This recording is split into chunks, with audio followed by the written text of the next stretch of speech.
अनंत कोटि ब्रह्मांड नायक राजाधिराज योगीराज परमब्रह्म सच्चिदानंद सद्गुरु श्री साईनाथ महाराज की जय. श्री साई सच्चरित्र मराठी अर्थ. अध्याय 46. काशी गया गमनम अजाजन्म कथनम. म्हणजेच साईबाबांचे काशी गया क्षेत्री छबी रूपाने म्हणजे फोटोच्या रूपाने जाणे आणि 2 शेळ्यांच्या पूर्वजन्माची म्हणजे मागच्या जन्माची कथा सांगणे. या कथा.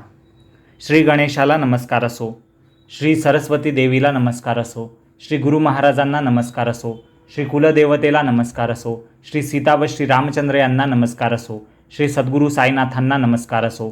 हे श्री साईनाथा, तुझे चरण धन्य आहेत, तुझे स्मरण धन्य आहे आणि तुझे दर्शनही धन्य आहे. हे सर्व माणसाला फळाच्या आशेने केलेल्या कर्मांच्या बंधनातून मुक्त करतात. तुझे चरण आणि तुझे स्मरण आणि तुझे दर्शन.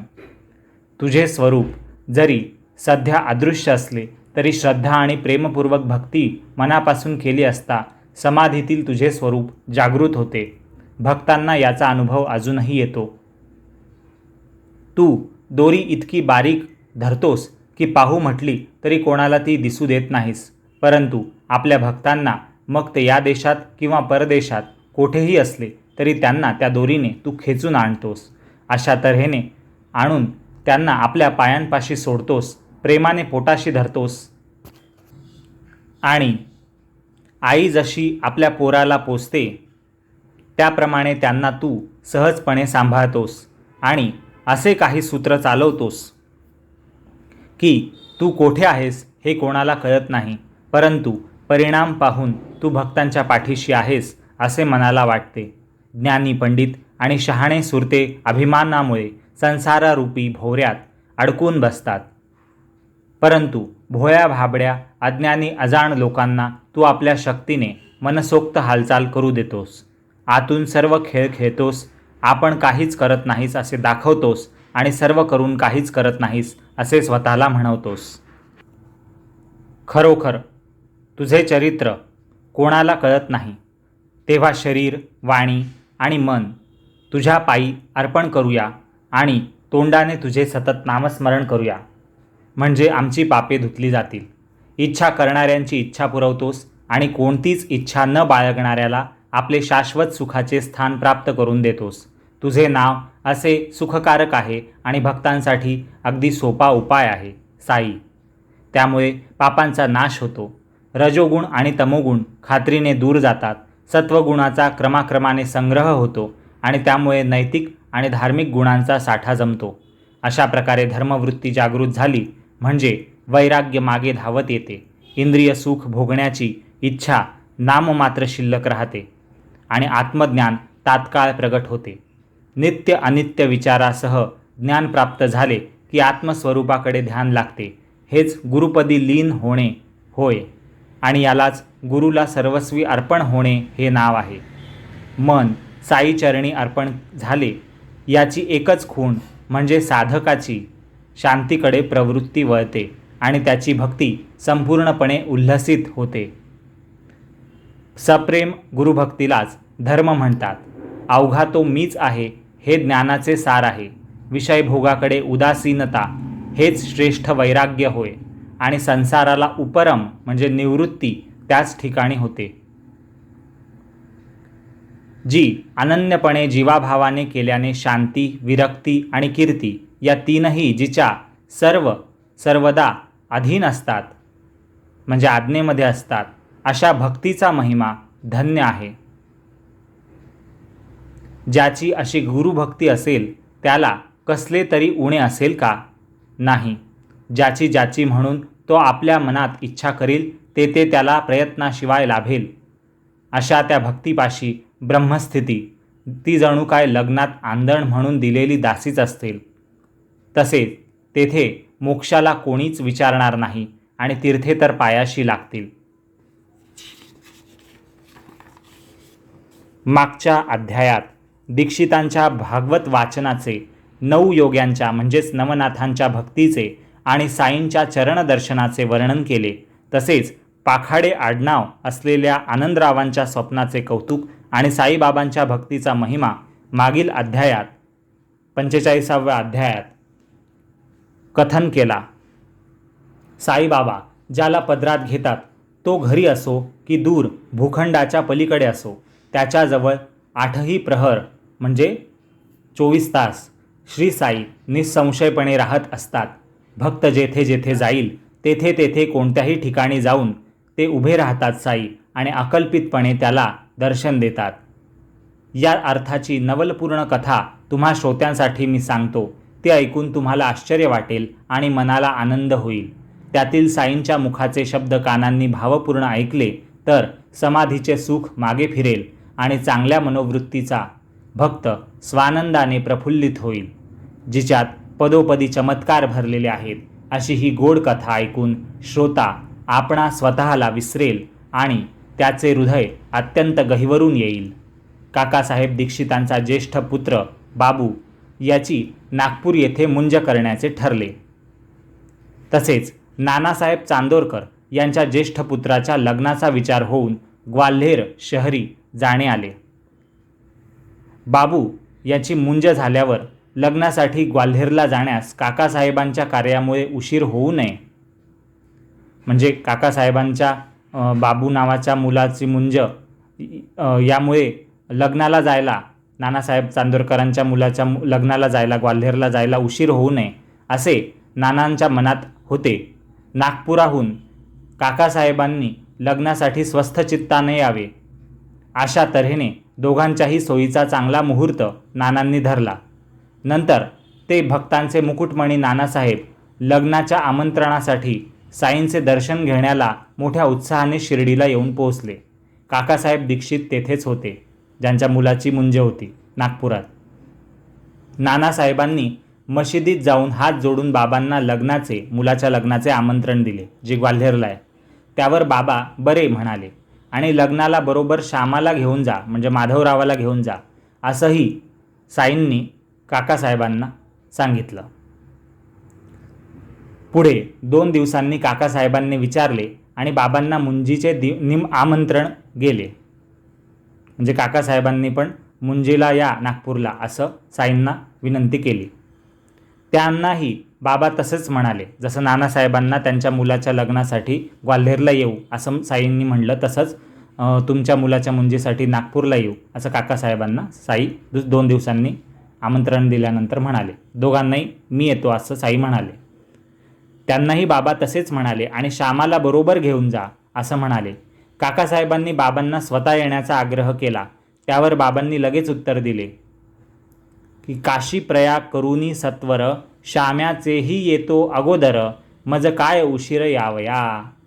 आता श्रोत्यांनी या शब्दावर त्यांचा अनुभव पाहण्यासाठी आणि बाबांची सर्व व्यापकता, म्हणजे बाबा सगळ्या ठिकाणी कसे असतात सर्व वेळी, हे जाणण्यासाठी लक्ष ठेवून हा अर्थ, साईंच्या शब्दांचा अर्थ समजून घ्यावा.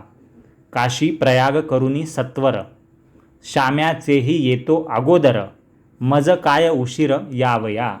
असो, जेवण झाल्यावर माधवरावांनी विचार केला की एकदा ग्वाल्हेर पदरी पडल्यावर, म्हणजे ग्वाल्हेरचं लग्नाचं काम झाल्यावर, काशी म्हणजे उत्तर प्रदेशातील गंगा नदीच्या काठचे हिंदू धर्माचे अतिपवित्र मानलेले शंकराचे क्षेत्र, ज्याचं नाव वाराणसीही आहे, त्या काशीला किती दूर असणार ती काशी बुवा ग्वाल्हेरहून, म्हणजे काशी पण करून घेऊ आपण, असं माधवरावांनी विचार केला. आणि त्यांनी नंदराम नावाच्या मारवाड्याकडून खर्चासाठी 100 रुपये उसने घेतले. तेव्हा 100 रुपये कदाचित पुरेसे असतील, त्यांची किंमत मोठी होती त्या काळात. आणि बाबांची संमती घेण्यासाठी ते मशिदीत शिर्डीला गेले. शिर्डीतच होते, तिथे मशिदीत गेले माधवराव. त्यांनी अत्यंत आदरपूर्वक बाबांना माधवरावांनी विचारले की आता लग्न आणि मुंजीनिमित्त ग्वाल्हेरपर्यंत जाणे घडत आहे, तर प्रसंगानुसार काशी गयेची यात्रा साधून घ्यावी.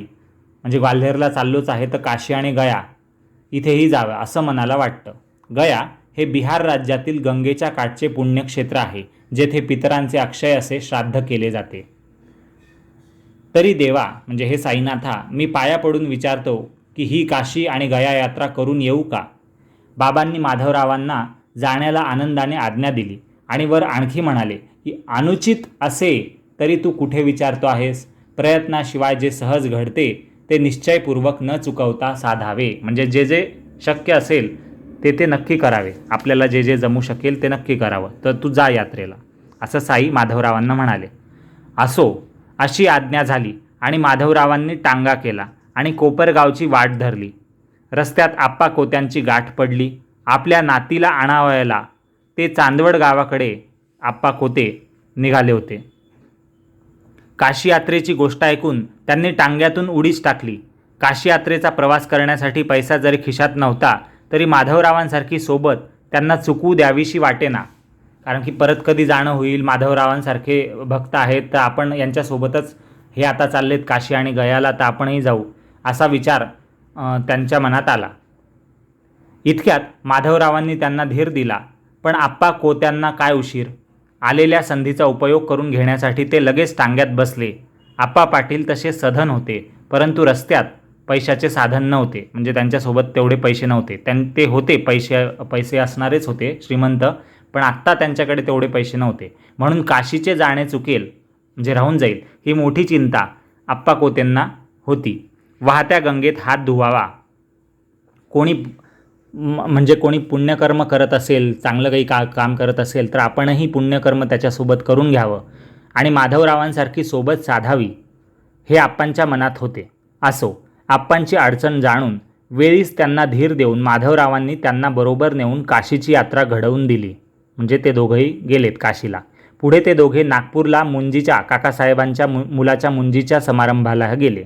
तेथे काकासाहेबांनी माधवरावांना खर्चासाठी 200 रुपये दिले. काकासाहेबांनी ज्यांच्या मुलाचं मुंज होती त्यांनी माधवराव आल्याबद्दल त्यांना पुढच्या खर्चासाठी 200 रुपये दिले. तेथून काकासाहेब मुंज झाल्यानंतर नागपूरनंतर ग्वाल्हेरला गेले नानासाहेबांच्या मोठ्या मुलाच्या लग्नासाठी.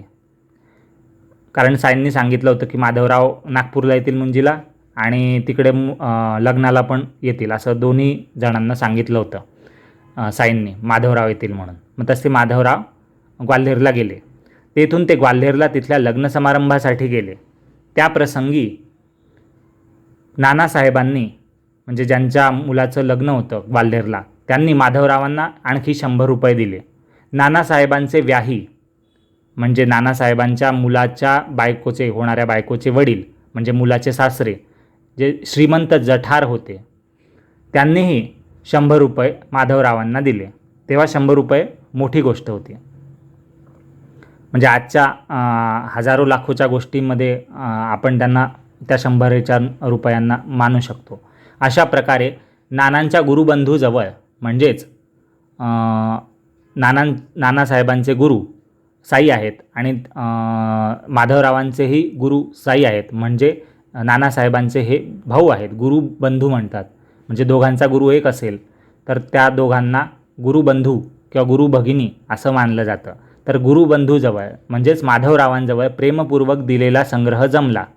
काशी येथील मंगळघाटावर सोन्याचा पत्रा बसवलेले कोरीव सुंदर श्री लक्ष्मीनारायणाचे मंदिर आहे, ज्याचे हे जठार मालक होते. जे नानासाहेबांचे व्याही होते ते त्या मंदिराचे मालक होते. अयोध्येतील सुंदर श्रीराम मंदिरही जठारांचेच होते. तिथे जे आधीचं जुनं मंदिर एक असणार त्याबद्दल बोललं जाते, त्यावेळेस जे होतं ते. त्यांनी दोन्ही पुण्य ठिकाणीच्या म्हणजे काशी आणि अयोध्या इथल्या आदर सत्काराची व्यवस्था तेथील आपल्या मुनिमांवर सोपवली. मुनीम म्हणजे त्यांच्याकडचा जो सगळं पैशाचे वगैरे व्यवहार वगैरे पाहणारा जो अधिकारी आहे त्याला या दोघांचं आदर सत्कार म्हणजे माधवरावांचा आदर सत्कार वगैरे, काशीला राहायची जायची व्यवस्था आणि अयोध्येची राहायची व्यवस्था त्या व्यायांनी नानासाहेबांच्या व्यायांनी त्यांच्या मुनिमावर आपल्या मुनिमावर सोपवली. माधवराव आणि त्यांच्यासोबत आप्पा कोटे हे दोघेही होते. ते ग्वाल्हेरहून मथुरेला गेले. बरोबर पळसप्याचे इनामदार ओझे, पळसप्या नावाच्या गावाचे जे इनामदार होते ओझे आडनावाचे ते गेले. ते आणि नानासाहेबांचे साडू म्हणजे त्यांच्या बायकोच्या बहिणीचे पती म्हणजेच मेहुणेचे पती जे साडू ते बिनीवाले त्यांचं नाव होतं. नानासाहेबांचे साडू बिनीवाले आणि नानासाहेबांचे जावई म्हणजे नानासाहेबांच्या मुलीचे जे सर्वात धाकट्या मुलीचे द्वारकाबाईचे यजमान होते, पती होते म्हणजे नानासाहेबांचे जावई होते, त्यांचं नाव होतं पेंढारकर, तेही गेले. म्हणजे माधवराव आप्पा कोते पाटील हे लग्न लागल्यानंतर सगळ्यांचा निरोप घेऊन ग्वाल्हेरहून पुढे निघाले आणि त्यांच्यासोबत पळसप्याचे इनामदार ओझे होते, नानासाहेबांचे साडू होते बिनीवाले आणि नानासाहेबांचे जावई होते पेंढारकर. हे तिघे तिथून परत फिरले, म्हणजे मथुरेहून परत आले तिघंजणं, जावई, साडू आणि इनामदार ओझे. आणि पुढे मग हे दोघंच पुढे गेले, माधवराव आणि कोते पाटील. ते तिथून मथुरेहून पुढे गेले प्रयागला, म्हणजे ज्याचं नाव अलाहाबाद पण आहे किंवा प्रयागराज जे आता नाव आहे, मूळ नाव प्रयागच आहे. तर जिथे पवित्र गंगा आणि यमुना या नद्यांचा संगम होतो ते क्षेत्र, तिथे गेले ते मथुरेहून प्रयागला. आणि नंतर रामनवमीच्या उत्सवाच्या वेळी अयोध्येत हे दोघं माधवराव आणि कोते पाटील पोचले. तेथे 21 दिवस अयोध्येमध्ये राहिले आणि 2 महिने पुढे काशीत त्यांनी काढले. चंद्र आणि सूर्यग्रहण झाले आणि मग दोघे गयेकडे, बिहारमधल्या गया या स्थानी निघाले. गयेमध्ये ग्रंथीज्वराची साथ आहे आणि गल्लोगल्ली लोक काळजीत आहेत अशी गोष्ट त्या दोघांनी आगगाडीत म्हणजे रेल्वेमध्ये प्रवासात ऐकली. आगगाडी म्हणजे रेल्वे स्टेशनात येऊन थांबल्यावर, म्हणजे गया नावाच्या स्टेशनवर आल्यानंतर रात्र झाली. दोघेही मग तेथेच तिथल्या धर्मशाळेत जाऊन थांबले. धर्मशाळा म्हणजे आजकाल आपण त्याला कम्युनिटी हॉल म्हणू शकतो स्वस्तातला, किंवा साधं हॉटेल म्हणू शकतो. तर तेव्हा धर्मशाळेत ते थांबले दोघंजणं, माधवराव आणि कोते पाटील. पहाट झाल्यावर एक गयावळ आला. गयावळ म्हणजे गया क्षेत्रातील यात्रेकरूंना संकल्प सांगून त्यांनी दिलेल्या दक्षिणेवर आपला चरितार्थ चालवणारा, त्यांना प्रवास यात्रा यामध्ये मार्गदर्शन करणारा ब्राह्मण पंड्या जो असतो त्याला गयावळ म्हणतात. तर तो गयावळ आला आणि तो म्हणू लागला सकाळी की चला घाई करा. सगळा यात्रेकरूंचा समूह निघाला. माधवराव मनात घाबरून गेलेले होते. त्यांनी हळूच विचारले की या गयेमध्ये इथे तर ग्रंथीज्वराची साथ चालू आहे, म्हणजे रोगाची साथ पसरलेली आहे, सगळ्यांना रोग होतो आहे. तुमच्या वस्तीत पण हा ग्रंथीज्वराची साथ आलेली आहे का, असं माधवरावांनी विचारलं. त्यावर त्या गयावळाने उत्तर दिलं की तेथवर येऊन तर पहा, असा प्रकार तिथे नाही. तुम्ही माझ्याबरोबर निशंकपणे, म्हणजे काही डाऊट न घेता चला. असो. पुढे ते दोघेजण त्या गयावळाच्या इथे गेले, त्याने ज्या एरियात नेलं गयेमध्ये तिथे. आणि त्याचे ऐसपैस घर पाहून माधवराव आणि कोते पाटील प्रसन्न झाले. प्रसन्नतेचे आणखी कारण म्हणजे ते तेथे जाऊन बसल्यावर समोरच तिथे साईबाबांची छबी पाहून, फोटो पाहून, तसबीर पाहून माधवरावांना गहिवरून आले. गयेसारख्या ठिकाणी बाबांची छबी दृष्टीस पडेल असे कधी ध्यानी मनी नव्हते. माधवरावांना वाटलंच नाही की कसं काय बरं इथे फोटो कसं काय आला गयासारख्या दूरच्या ठिकाणी. म्हणून दोघांच्याही मनाला आश्चर्य वाटले. माधवराव तर फारच गहिवरले. त्यांच्या डोळ्यातून आनंदाश्रू वाहू लागले. त्या गयावळाने माधवरावांना विचारले की का हो, आपण का रडतात. मग काही एक कारण नसताना माधवराव रडू लागले. म्हणून गयावळाला संशय आला आणि तो चिंताग्रस्त झाला. गयेमध्ये ग्रंथीज्वराची लाट आली आहे, साथीचा रोग चालू आहे, आपली यात्रा ठरल्याप्रमाणे कशी पार पडेल हा विचार माधवरावांच्या मनात आला असावा. त्यांना चिंता, टेन्शन असेल म्हणून गयावळाला वाटलं की हे रडत असतील. आणि मग गयावळाला काळजी वाटू लागली. मग काय म्हणता येते की आधीच आपणाला कळवले होते की येथे ग्रंथीज्वर नाही, तरीही आपण काळजी करता याचे आम्हाला आश्चर्य वाटते. आम्हावर विश्वास नसेल तर इतर सगळ्यांना विचारून घ्या. येथे तुमच्या केसालाही धक्का लागणार नाही. उगीच डोळ्यांना पाणी कशासाठी आणता, असं तो गयावळ म्हणाला. ग्रंथीच्या साथीचा धसका घेऊन धीर सोडून हा यात्रेकरू निष्कारण, म्हणजे माधवराव निष्कारण एकसारखा रडत आहे म्हणून गयावळ अशा प्रकारे त्यांना समजावू लागला. परंतु माधवरावांच्या मनात विचार येत होते की माझ्या आधीच माझी माऊली आज माझ्या पुढे कशी आली, म्हणजे साईंचा हा फोटो कसा आला मी इथे येण्याआधीच.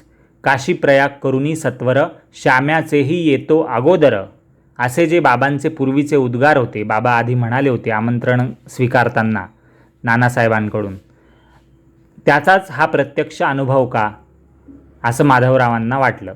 घरात शिरल्याबरोबर तिथल्या माधवरावांना बाबांची छबी डोळ्यासमोर दिसली आणि हा अकल्पित म्हणजे कल्पना न करता येण्यासारखा प्रकार पाहून त्यांना अत्यंत चमत्कार वाटला.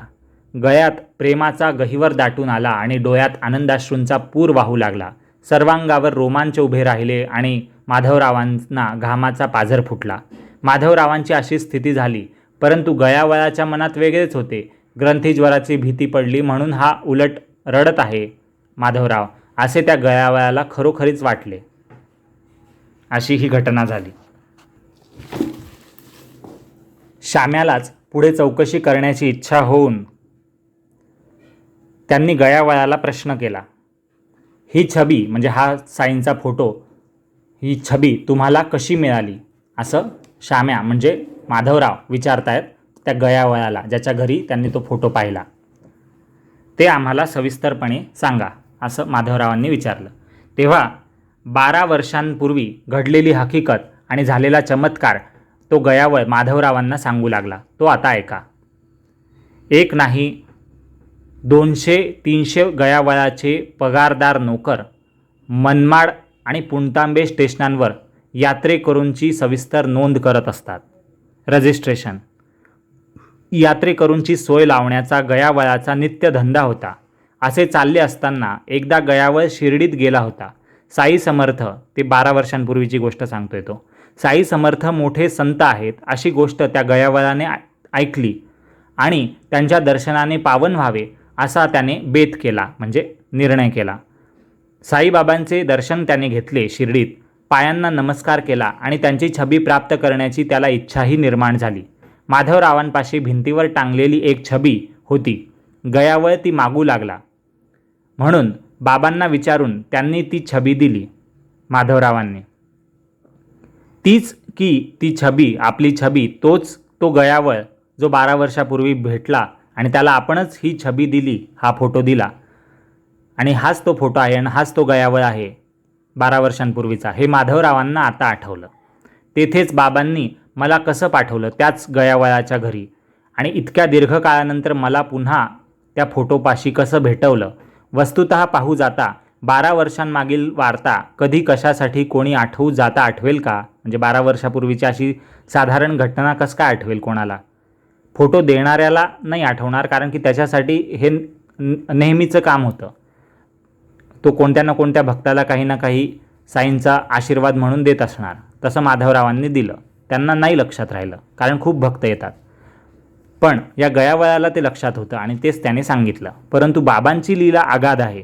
त्यांनी श्याम्याला तेथेच पाठवलं, गयेमध्ये, त्याच गयावळाच्या घरी जिथे साई पोहोचलेच आहेत, आणि तेथे आपले दर्शन माधवरावाला दिले साईंनी. गयावळही मनात फार संतुष्ट झाला. साईबाबांची आज्ञा घेऊन आपल्या घरून हीच तसबीर म्हणजे हाच फोटो याच गयावळाला आपण दिली होती. ही तसबीर याची श्याम्याला म्हणजे माधवरावांना आठवण झाली. शिर्डीला येऊन यांचेच येथे पूर्वी आपण उतरलो होतो, यांनीच आपल्याला बाबांचे दर्शन करवले होते याची गयावळाला आठवण झाली. म्हणजे त्यालाही आठवलं की हे तेच माधवराव आहेत, यांनीच आपल्याला हा फोटो दिला होता असं. मग एकमेकांवर केलेल्या उपकारामुळे त्यांच्या आनंदाला सीमा राहिली नाही. गयावळाने श्याम्याची म्हणजेच माधवरावांची गयेला अगदी उत्तम व्यवस्था ठेवली. त्या गयावळाच्या घरची श्रीमंती काय वर्णावी. हत्ती त्याच्या घरापुढे झुलत होते. आपण स्वतः पालखीत बसला तो गयावळ आणि श्याम्याला म्हणजे माधवरावाला हत्तीवर बसवले. विष्णुपदावर जाऊन म्हणजे गयेला असलेल्या विष्णूंच्या पावलांची प्रतिमा असलेली जी स्थान आहे, जागा आहे, त्या जागी विष्णुपदावर जाऊन बरोबर सर्व पूजा साहित्य घेऊन देवाला अभिषेकासह स्नान घातले माधवरावांनी आणि विधीपूर्वक पितरांना पिंडदान केले, कारण गयेला पिंडदान करतात, पितरांचं श्राद्ध वगैरे. मग ब्राह्मणांना दक्षिणा देऊन तृप्त केले आणि नैवेद्य दाखवून ब्राह्मणांना भोजन दिले. अशा प्रकारे साईबाबांनी सगळी यात्रा आनंदाने पूर्ण करून घेतली. असो, या सर्व कथेचे सार म्हणजे यातून शिकण्यासारखं हेच, बोध घेण्याचं एवढंच महत्त्वाचं विषय की बाबांच्या तोंडचे शब्द नेहमी खरे ठरणारे असतात. त्यातील अक्षराचा अनुभव येतो, कारण साई म्हणाले होते आधीच यात्रेला निघायच्या आधी शिर्डीला असतानाच की काशी प्रयाग करुणी सत्वर श्याम्याचेही येतो अगोदर. तसेच साई अगोदरच श्याम्याच्या आधीच गयेला येऊन पोहोचले होते तसबीर रूपाने. आणि साईंचे भक्तांवर अनिवार प्रेम असते, हेच यातून बोध घेण्यासारखे आहे. हे तर काय बाबांचे भक्तांवरचे प्रेम झाले, परंतु इतर जीवांकडेही ते समदृष्टीने पाहत असत. म्हणजे माणसांव्यतिरिक्त, भक्तांव्यतिरिक्त इतर जीवांकडे सुद्धा, प्राण्यांकडे, पशुपक्ष्यांकडे सुद्धा साई किती समदृष्टीने पाहतात ते पहा. त्यांच्याशी त्यांचे संपूर्ण ऐक्य असे आणि त्यांना ते अति आवडतही असत. कधी लेंडी बागेतून मशिदीत परत येत असताना सहज चालता चालता वाटेत शेळ्यांचा जर एखादा कळप भेटला तर साईबाबांना मोठा आनंद होत असे.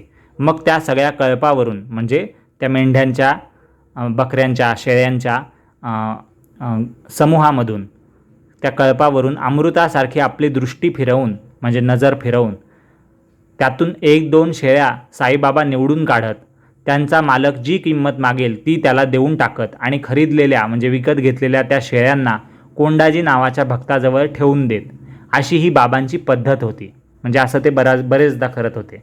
एकदा काय झालं की एकदा 32 रुपये किंमत देऊन 2 शेळ्या खरेदी करून आलेले पाहून सगळ्यांना आश्चर्य वाटले. म्हणजे साई 32 रुपये दिले साईंनी 2 शेळ्या विकत घेण्यासाठी. त्या काळात 32 रुपये देणं ही मोठी गोष्ट होती. फक्त 2 शेळ्यांची किंमत एवढी नव्हती तेव्हा. त्या 2 शेळ्या पाहून बाबांना त्यांच्याबद्दल एकाएकी प्रेम उत्पन्न झाले आणि त्यांच्याजवळ जाऊन त्यांची पाठ बाबांनी थोपटली. त्यांचा पशुयोनीत जन्म झालेला पाहून साई समर्थांना त्या दोन्ही शेळ्यांची दया आली. त्यांची अशी अवस्था पाहून बाबा मनात हळहळले आणि त्यांच्याबद्दल प्रेमाचा उमाळा दाटला. साईबाबांनी त्यांना जवळ घेऊन कुरवाळले आणि ही कृपादृष्टी पाहून भक्तमंडळींना आश्चर्य वाटले. पूर्वजन्मीच्या त्यांच्यावरच्या आपल्या मोठ्या ममतेची बाबांना आठवण झाली. त्यांचे प्रेम उफाळून वाढले आणि त्यांचा पशुजन्म, म्हणजे प्राण्यांचा जन्म पाहून बाबांचा जीव अति व्याकुळ झाला. परंतु ज्या शेळीची किंमत 2, 3 किंवा 4 रुपये असते, तिच्यासाठी, त्या काळातली गोष्ट ही आज नसणार, त्या काळातली गोष्ट 100 वर्षांहून जास्त आधीची गोष्ट, तर त्या 2, 3, 4 रुपये देऊन जी शेळी विकत मिळायची, तिच्यासाठी बाबांनी असे भलतेच प्रत्येकी 16 रुपये प्रत्येक शेळीवर, असे एकूण 32 रुपये 2 शेळ्यांवर का बरं दिले, याचे तात्याबाला आश्चर्य वाटले. देई वाणी घेई प्राणी, म्हणजे व्यापारी तोंडाने मागेल ती किंमत देऊन हवी असलेली वस्तू विकत घेणे. देई वाणी घेई प्राणी ही तऱ्हा डोळ्यांनी प्रत्यक्ष पाहून तात्याबासह माधवरावांनी बाबांच्या या कृत्याचा निषेध केला. म्हणजे साईबाबा, तुम्ही असं करायला नको होतं, हे तुम्ही चुकीचं, म्हणजे उगाच तुम्ही जास्त किंमत दिली बा, एवढी किंमत नाही आहे, असं माधवराव आणि तात्याबा साईंना म्हणायला लागले. 2 रुपयांच्या मालाला बाबांनी 16 रुपये का दिले? त्यांना पैशाची किंमतच नाही का? म्हणून ते वाटेल तसे काहीतरी साईबाबा करतात, असाही युक्तिवाद त्यांच्या मनाला पटेना. दोघेही मनात चरफडले. म्हणजे त्या दोघांना उगाच वाटलं की साईंनी उगीच पैसे खर्च केले, एवढी किंमतच नाही आहे. बाबा असा सौदा, म्हणजे हा व्यवहार असा का करतात? ही काय सौद्याची पद्धत आहे का? म्हणून दोघेही साईबाबांनाच दोष देऊ लागले. बाबा असे कसे फसले, एवढे रुपये देऊन बसले, हे पाहून अवघे लोक तेथे जमले. परंतु बाबा मनात अगदी स्वस्थ होते, शांत होते, जणू काही हरवलेच नाही. हे दोघे जरी असे रागावले, माधवराव आणि तात्याबा साईंवर रागावले आणि बाबांना दोष देऊन चुकले, तरी बाबा यत्किंचितही, म्हणजे थोडेसेही अस्वस्थ झाले नाहीत आणि शांती सुखात निवांत राहिले. मग पूज्य बुद्धी मनात आणून त्या दोघांनी साईबाबांना विचारलं, माधवरावांनी आणि तात्याबांनी पुन्हा विचारलं की ही काय उदारपणाची रीत झाली तुमची? रुपये 32 गेले ना? असो. केवळ पैशाचा तो प्रश्न ऐकून साईबाबा हसून मनात म्हणाले की किती वेडे हे लोक, मी त्यांचे समाधान कसे बरे करावे? बाबांची शांती विलक्षण होती. त्यांच्या मनाचे स्थैर्य मुळीच ढळले नाही. परमशांतीचे हे लक्षण पाहून लोक आश्चर्य करू लागले. क्रोध ज्याच्या गावीही नाही, जो सदा परमशांतीचा अनुभव घेत राहतो, भूतमात्री म्हणजे प्राण्यांवर जो भगवंत पाहतो दयेने, त्याला, म्हणजे प्राणीमात्रांमध्ये, सगळ्या जीवांमध्ये, कीटकांमध्ये सुद्धा जो भगवंत आहे असं पाहतो, सगळीकडे ज्याला भगवंत दिसतो, त्याला रागावण्याचा मूर्खपणा कसा सुचेल बरे? म्हणजे त्या साईला सारासार विचार करण्याला जे समर्थ असतात ते क्रोधाला समोर येऊ देत नाहीत. क्वचित जर असा प्रसंग आलाच तर त्यांच्या शांतीचे भांडारच उघडते. अल्ला मालिक असे ज्याचे सतत चिंतन असते त्याचा महिमा मी कसा वर्णन करू. त्याचे चरित्र अगाध म्हणजे खूप मोठे आहे, न संपणारे. गहन म्हणजे खूप खोल आहे, म्हणजे खूप विचार केला तरी समजणार नाही इतकं त्याच्यातून अर्थ निघतील. आणि अतिपावन म्हणजे पवित्र करणारे आहे, शांत करणारे आहे. आणि हितकर म्हणजे कल्याणकारक आहे असं ज्याचं चरित्र आहे. जो पूर्ण ज्ञानस्वरूप आहे, वैराग्याचा भांडार जो आहे आणि शांतीचा सागर जो आहे तो, आणि ज्याची बुद्धी करुणेने म्हणजे दयेने भरलेली आहे तो खरोखर काय म्हणाला ते ऐका. त्या दोघांचा म्हणजे माधवरावांचा, श्याम्याचा आणि तात्याबाचा आग्रह पाहून बाबांनी ठरवले की ज्या मला बसायला जागा किंवा राहायला घर नाही त्याने कोणत्याही गोष्टींचा संग्रह कशाला करावा. आता साईबाबा त्या दोघांना काय म्हणाले उत्तर देताना, समजावताना, की दुकानात जाऊन आधी शेरभर डाळ विकत आणा, या 2 शेळ्यांना मनसोक्त खाऊ घाला शेरभर डाळ, आणि मग त्या धनगराला ज्याच्याकडून मी विकत घेतले हे या 2 शेळ्या, तर त्याच्या धनगराला, मालकाला परत नेऊन द्या. बाबांच्या अशा आज्ञेप्रमाणे नंतर लगेच शेळ्यांना डाळ खाऊ घातली आणि किंचितही वेळ न घालवता माधवराव आणि तात्याबा यांनी त्या 2 शेळ्यांना कळपात त्या धनगराकडे, ज्याच्याकडून साईंनी या शेळ्या घेतल्या होत्या, त्याला परत पाठवल्या शेळ्या. साईबाबा हे मूर्तिमंत परोपकाराचे अवतार आहेत. त्यांना तात्या कोते आणि श्यामा म्हणजे माधवराव किंवा इतर कोणी केव्हा कसे वागावे हा सुविचार काय शिकवेल. मोठ्या प्रेमाने डाळ खाऊ घातल्यावर शेळ्या तृप्त झालेल्या पाहून मग बाबा म्हणाले की आता शेळ्यांना त्यांच्या मालकाला देऊन या, कळपात त्यांना त्यांची विश्रांती घेऊ द्या. अशा प्रकारे रुपये गेले रुपयापरी आणि शेळ्या गेल्या फुकटवारी. मग बाबांनी शेळ्यांची पूर्वजन्माची आश्चर्यकारक कथा सगळ्यांना सांगितली. जसा तात्याबा तसाच श्यामा म्हणजे माधवराव या दोघांवरही बाबांचे प्रेम होते. त्यांचा राग शांत करण्यासाठी बाबांनी ही मनोरंजक आख्यायिका म्हणजे कथा सांगितली. साईबाबांनी स्वतःहून या 2 दोघांना शेळ्यांची पूर्वजन्मीची हकीकत या दोघांना वर्णन करून सांगितली. ती श्रोत्यांनी ऐका. आता साईबाबा काय म्हणताय या 2 शेळ्यांच्या मागच्या जन्माची गोष्ट ती आता ऐका. साईबाबा म्हणताय, सुदैवाने पूर्वजन्मी या शेळ्या म्हणजे हे जीव मानव होते आणि माझ्याजवळ मागच्या जन्मात राहत होते. त्यांनाही केलेल्या कर्मांचे फळ भोगणे प्राप्त झाले. या ज्या शेळ्या तुम्हाला दिसतात ते गेल्या जन्मात भाऊ होते. एकमेकांशी भांडता त्यांचा अंत झाला आणि ते या परिणामाला म्हणजे या जन्मात शेळ्या जन्माला पावले. आरंभी मागच्या जन्मात बंधूत अतिशय प्रेम होते. ते दोघं फार एकमेकांवर प्रेम करायचे असे भाऊ होते. अगदी नेमपूर्वक एकत्र जेवत आणि झोपत असत. सदा एकमेकांचे कुशल कल्याण पाहत असत. अशा प्रकारे एकमेकांचे अगदी ऐक्य होते. असे दोघे जरी सख्खे भाऊ होते, बंधू होते, तरी दुर्धर कर्म म्हणजे कठीण असं कर्मधर्म योगायोगाने त्यांच्या भयंकर द्रव्यलोभामुळे, द्रव्यलोभ म्हणजे संपत्तीचा, पैशाचा, धनाचा लोभ, यामुळे परस्पर वैर पडले. त्यांच्यामध्ये भांडण सुरू झालं.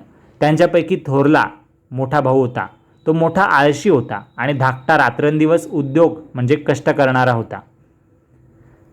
त्याने चांगला पैसा जमवल्यामुळे, जो धाकटा आहे लहान भाऊ, त्याने चांगला पैसा जमवल्यामुळे मोठ्याला त्याचा मत्सर वाटू लागला. म्हणजे बा माझ्याकडे का नाही आहे हे, याच्याकडे का बरे, हा वाईट आहे बा, असं वाईट भावना लहान भावाबद्दल मोठ्या भावाच्या मनात यायला लागला लहान भावाची संपत्ती पाहून. मग त्याचा काटा काढून टाकावा म्हणजे पैशाला आपल्याला तोटा पडणार नाही, अशा वाईट विचाराचे मार्ग त्याला आवडू लागले. म्हणजे मोठा भाऊ विचार करायला लागला. तो आळशीच होता. त्याने विचार केला की लहान भावाने जे कष्टाने कमवलेलं आहे ते आपण सगळं हडप करू, याला संपवून टाकू, म्हणजे आपण याच्या पैशाचे मालक होऊ. धनाच्या मोहामुळे माणसाला काही दिसेनासे होते. त्यामुळे डोळे असून तो थोरला मोठा मुलगा आंधळा झाला म्हणजे चुकीचा विचार करू लागला.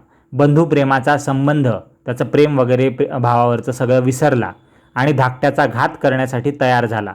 प्रारब्धाचे म्हणजे नशिबाचे भोग फार कठीण असतात. त्या भावाभावात कारणाशिवाय वैर उत्पन्न झाले. गुपचूप लबाडीने केलेली कारस्थाने एकमेकांना कळली. म्हणजे लहान भावालाही कळलं की मोठा भाऊ आपल्याला मारणारे. आणि लोभाचा झटका अनावर झाला. त्यांचे आयुष्यच संपले होते. आपले बंधुप्रेम ते सगळे विसरले. रागाने अत्यंत दोघं एकमेकांवर खवळले आणि वैऱ्याप्रमाणे म्हणजे शत्रूप्रमाणे एकमेकांशी झगडले, भांडले.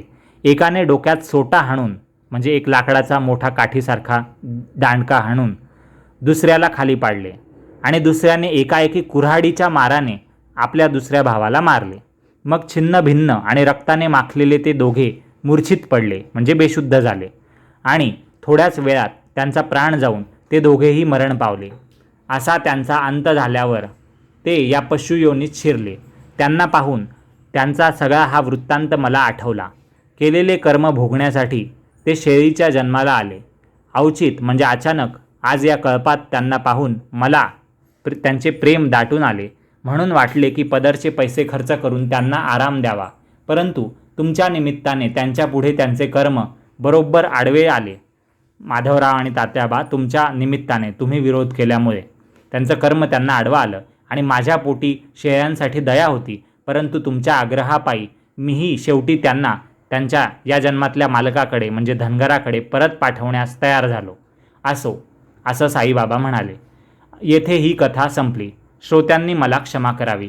पुढचा अध्याय पुढे ऐकल्यावर श्रोत्यांच्या मनाला आनंद होईल. तोही अध्याय प्रेमाने भरलेला असेल आणि तेही साईमुखीचे अमृतरूपी बोल असतील. म्हणजे पुढच्या अध्यायातही ज्या कथा आणि विचार येतील ते साई स्वतः सांगणार आहेत. हेमाडपंत साईचरणी नम्र होऊन श्रोत्यांना विनंती करत आहे. सर्वांचे कल्याण असो. अशा प्रकारे संत आणि सज्जन यांनी प्रेरणा केलेल्या भक्त हेमाडपंत यांनी रचलेल्या श्री साई समर्थ यांच्या सत्यचरित्राचा काशी गया गमनम अजाजन्म कथनम नावाचा 46वा अध्याय समाप्त झाला, संपूर्ण झाला. श्री सद्गुरू साईनाथांना अर्पण असो. सर्वत्र मंगल असो. शुभम भवतु. ओम साईराम.